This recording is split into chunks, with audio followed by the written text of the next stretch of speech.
फसल बीमा ऐप द्वारा भी कराया जा सकता है पंजीकरण। प्रधानमंत्री फसल बीमा योजना आपकी फसलों का संपूर्ण सुरक्षा कवच। कृषि एवं किसान कल्याण मंत्रालय, भारत सरकार। कार्यक्रम किसान वाणी सुनिए सारे बहन भाइयों ने। चतुरु भाई की ओर है और शुभम भाई की ओर है राम राम। कार्यक्रम के इस भाग के प्रायोजक हैं कृषि एवं किसान कल्याण मंत्रालय, भारत सरकार। तो शुभम भाई जी, आज तो पूरी जमाजम हो रही थी। पूरी जम हो रहा तो बे दिए पूरे। अच्छा। और मैं देखने लग रहा सारे लतड़े कपड़े नु भीजे आने पूरे टपकदा है उरा तो। ओहो। तो खैर चलो, मौसम है और इस मौसम में भी नहीं बरसा तो वही बात है कि भाई फिर क्या फायदा।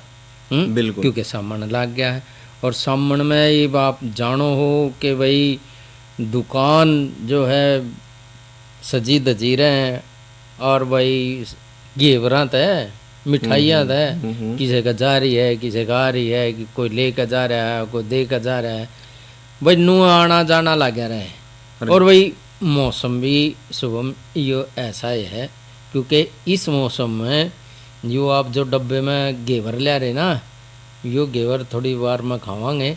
बिल्कुल, थोड़ी देर पीछा खावेंगे।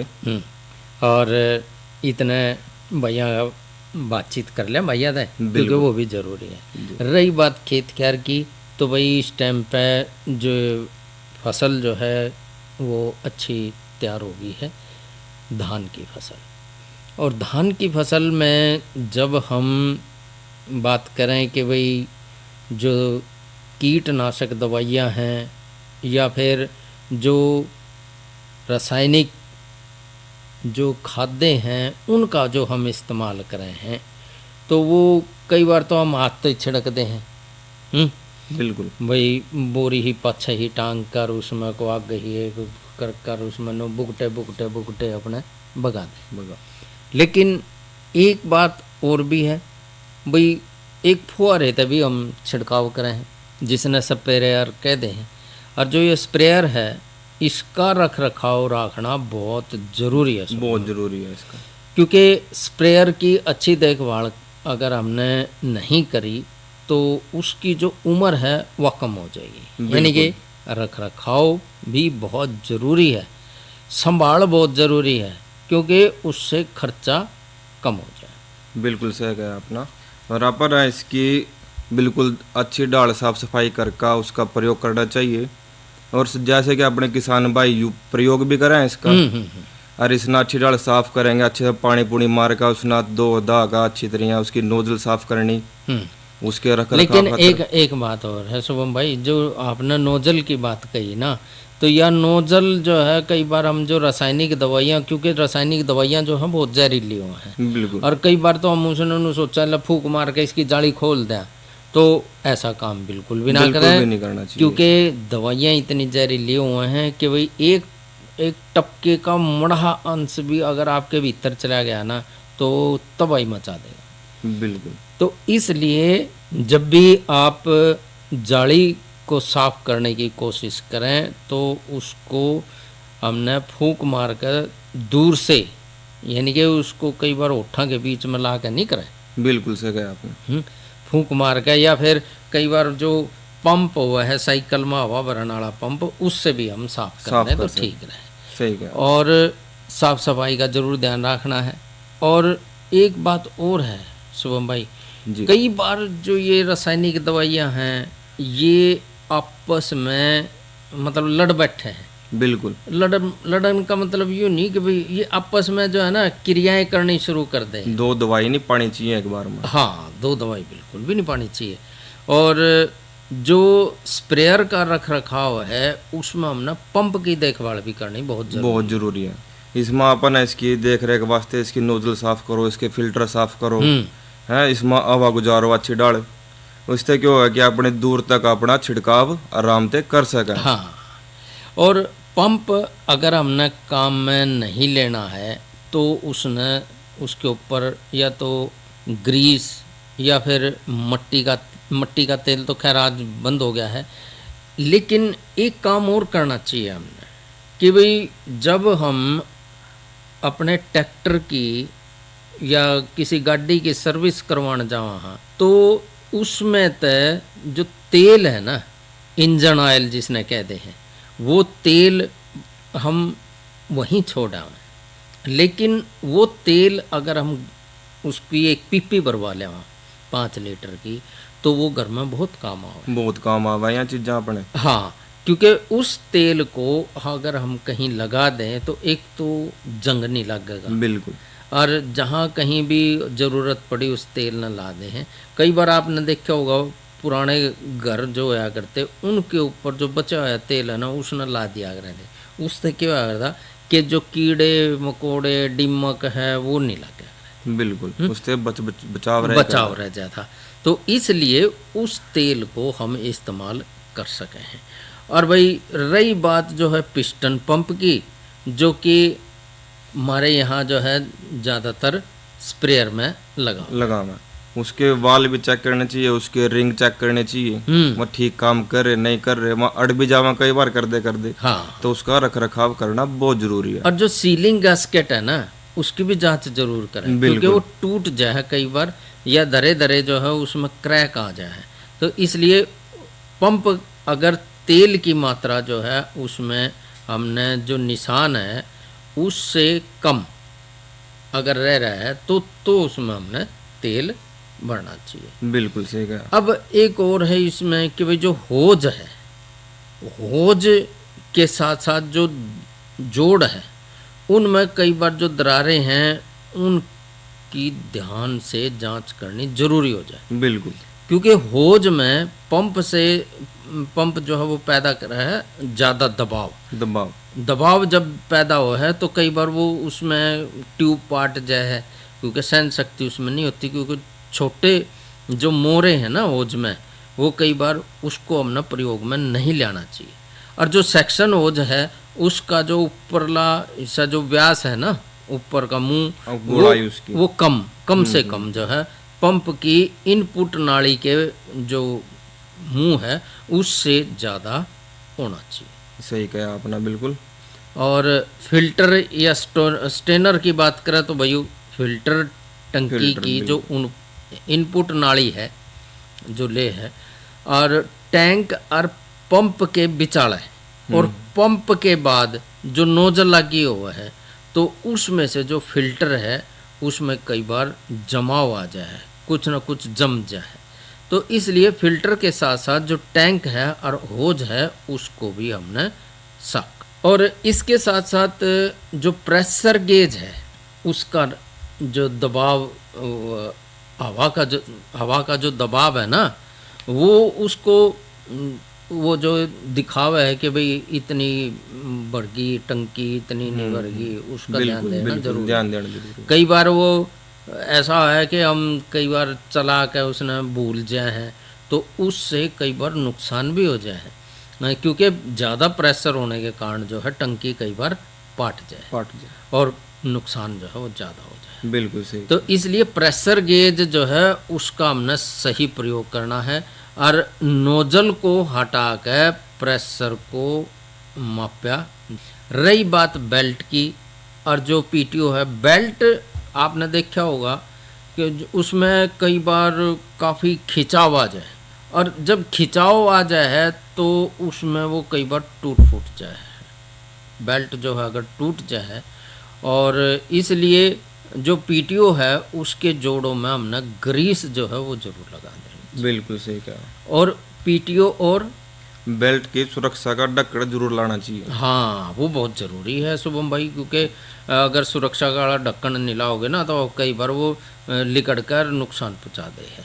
और इसके साथ साथ भाई स्प्रेयर की धुलाई सफाई वो भी ज़रूरी है, क्योंकि स्प्रेयर से पहले जो है प्रयोग करने से पहले हमने स्प्रेयर को पहली बार अगर हम प्रयोग में कर रहे हैं तो जिस तरह से उसके गले एक कॉपी सी भी कॉपी आवा है, हाँ, उस कॉपी को पढ़ना भी जरूरी बहुत जरूरी है। न्यू नहीं उसके फोटो देख लिए और फोटो देख कर अपना एक कान नहीं धर दे, न्यू नहीं, क्योंकि फोटो भी देखने जरूरी है और पढ़ना भी जरूरी है। उसके इस्तेमाल की जानकारी उस कॉपी में होगा सारी। हाँ, कई बार आप नया स्कूटर लाओ, नई एक्टिवा लाओ, तो क्या वो किताब सी दे दे हैं जी इसने पढ़ लियो, उनको भाई पढ़ने का तो टाइम है नहीं, इसने डिग्गी में धर दे। सही कहा आपने। तो वो सारे बात जो वो डिग्गी में इधर ही रहे, सारे नु इधर रहा, नुई पटका नहीं खराब हो जाए। तो इसलिए जो भी दिशा निर्देश हैं उनको जांचना, परखना, पढ़ना बहुत जरूरी है जी इसका। और इस तरह से हम जो है स्प्रेयर की अच्छी तरह से देखभाल अगर रखेंगे तो हमारा स्प्रेयर भी अच्छी जो है वो चल जाएगा। अब भाई मौसम की अगर बात करें शुभम भाई, तो मौसम जो है वो आज का अधिकतम तापमान कितना रहा? आज का अधिकतम तापमान रहा 33 डिग्री सेल्सियस और न्यूनतम तापमान रहा 27 डिग्री सेल्सियस। और कल ना रहने की संभावना है अधिकतम 34 डिग्री सेल्सियस और न्यूनतम 27 डिग्री सेल्सियस। इसके अकेला अकेला बादल भी हो रहे हैं, बहुत बादल भी हैं, किते किते जमाजम भी हो सके, किते फनाफन भी हो सके और किते वही बिजली भी हो सके है। और कल के कार्यक्रम का जिक्र करें तो वही कल है क्या 31 तारीख का शुक्रवार है और 7वें महीने का आखिरी दिन है। बिल्कुल। और ऐसे में कल हम जो चर्चा करेंगे वो करेंगे भिंडी की फसल में माइट की रोकथाम और दूसरी देखभाल के बारे में। नई फसल नई उमंग के तहत हम कल जिक्र करेंगे जो कद्दू वर्गीय सब्जियां हैं उनकी देखभाल के बारे में, और इसके साथ साथ जानकारी भी देवेंगे भाई, है ना? कौन सी? प्राकृतिक खेती, नीम पेस्ट बनाने की विधि व उपयोग। हाँ भाई बहुत जरूरी है प्राकृतिक खेती। अरे एक चीज और जरूरी है शुभम भाई। बिल्कुल, वो है मनोरंजन। तो आइए सुनते हैं ये रागनी, और इस रागनी के कलाकार जो हैं उनका नाम हम आपने बताएंगे बाद में। अकबर ले बता दें। सफदर जंग राणा और साथियों की आवाज में आइए सुनते हैं। वो चंद्रगुप्त गया कमरे में, जड़ बाबा जी का यो धूना लगा, ओ पिया जी की शान देख के सुखे धना में पानी आ गया। वो चंद्रगुप्त गया कमरे में, बाबा जी का यो धूना लगा, पिया जी की शान देख के सुखे धना में पानी आ गया।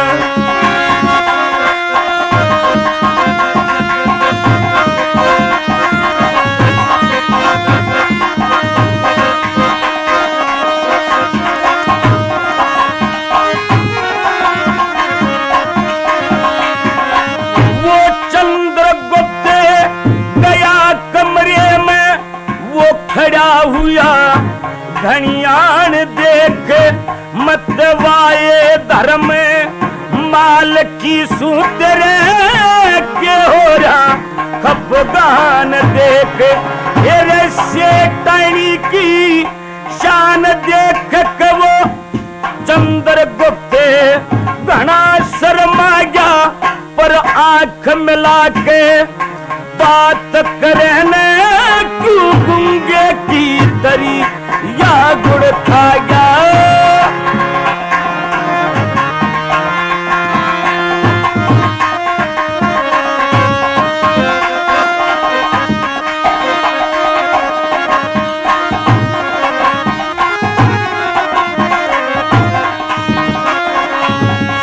ये 12 वर्ष संभाले वो लग रे बागे बीड़े हो गए, पिया तो घड़ पे तो घड़े चढ़ गए, मटके माट खड़े हो गए, हम अधर्म करने खड़े हो गए, हम अधर्म करने खड़े हो गए। एक दुश्मन बुरजे किले की ढागा देखे वो भी दिन से याद मने मने सोवती ने छोड़ के भाजा।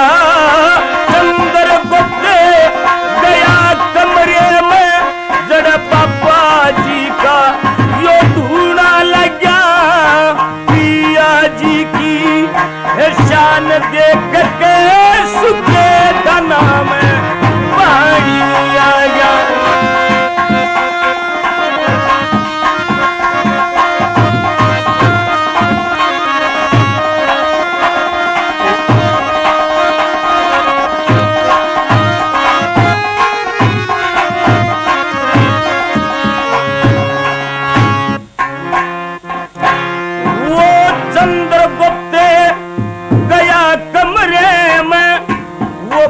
हुआ घड़ियान देख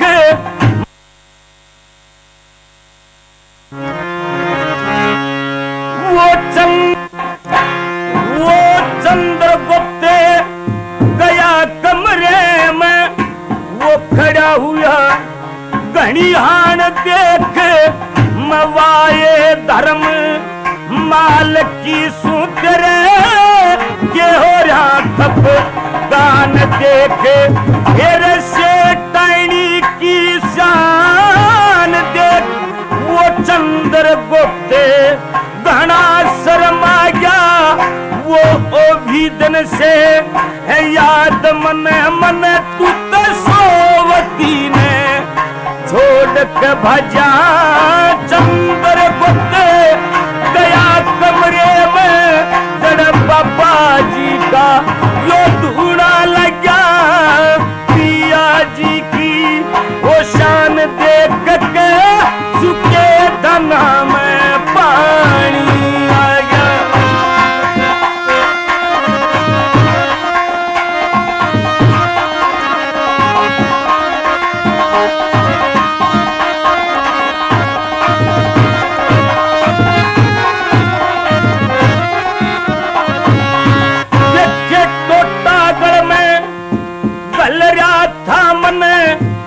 न्यारा होके टला दिया था वो मत जो बन का महल पिया मने अग्नि लाके जला दिया था अपने हाथा रला दिया था अपने हाथा मन रला दिया था। यो आज मेरा लाल रेत में पा गया वो भरक के जो से पिया जी के तन में या मिचगी आंखें अंधेरा छा गया।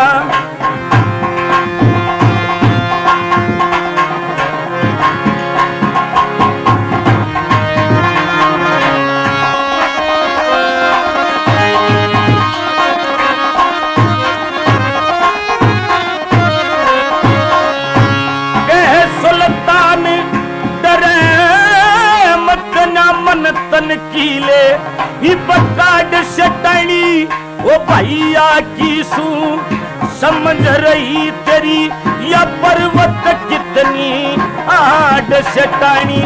तेरे हंस के कर रूरे लाड शटानी आज मेरा नमते यो फेर के जाग्या। देखे यो भी दिन से ओ याद मन मन तू तो सोवती ने छोड़ के भजा। चंद्रगुप्त गया कमरे में जड़ बाबा जी का यो धूना लगा। तो भाई ये तो सुनी हमने रागनी और किस्सा था चंद्रगुप्त का, और गायक कलाकार थे सफदरजंग राणा और साथी।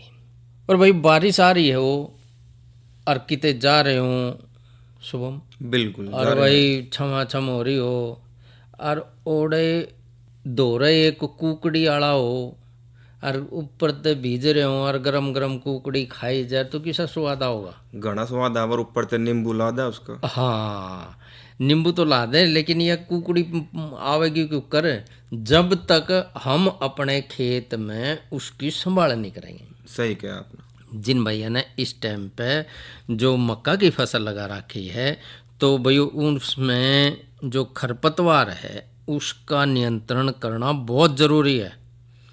और मक्का के खेत में जो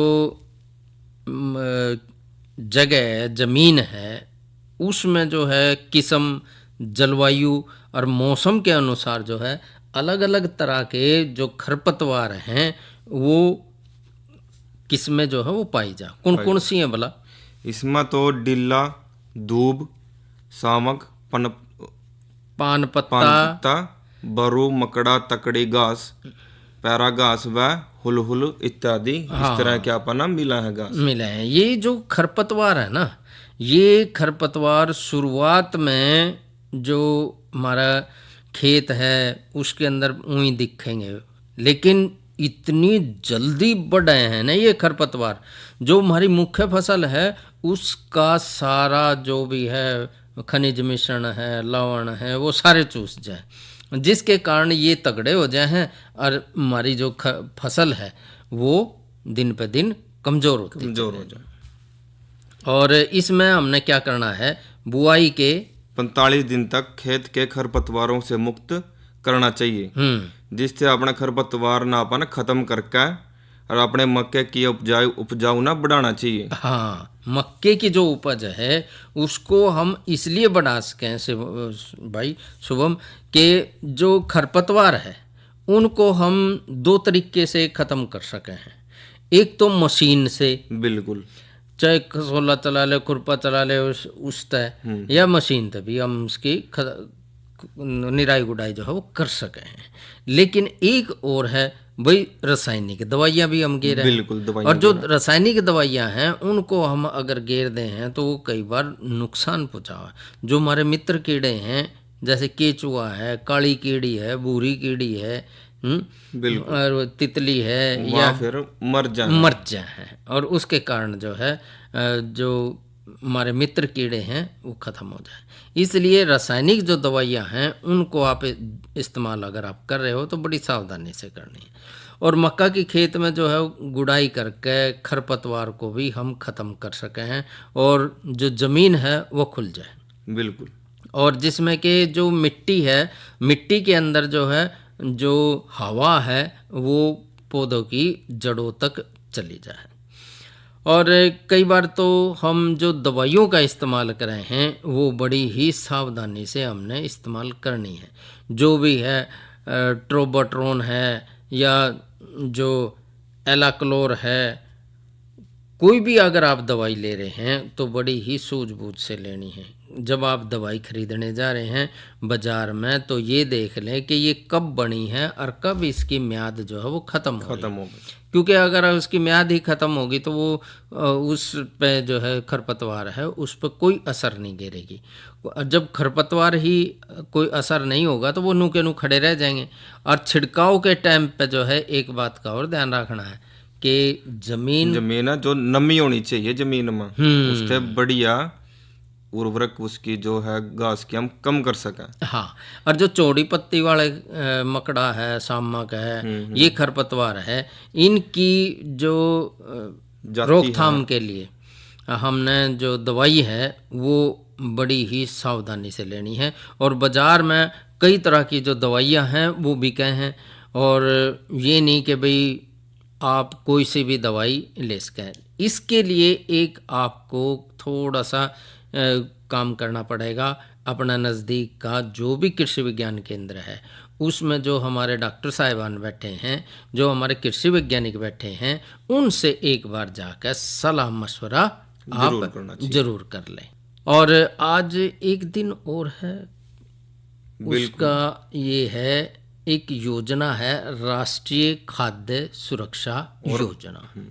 क्योंकि देखो शुभम भाई, जो हम अन्न उगा रहे हैं, जो किसान भाई जो हैं, जो अन्नदाता हैं, वो अन्न तो उगा ले हैं लेकिन उसका हमने रख रखाव रखना बहुत ज़रूरी हो जाए।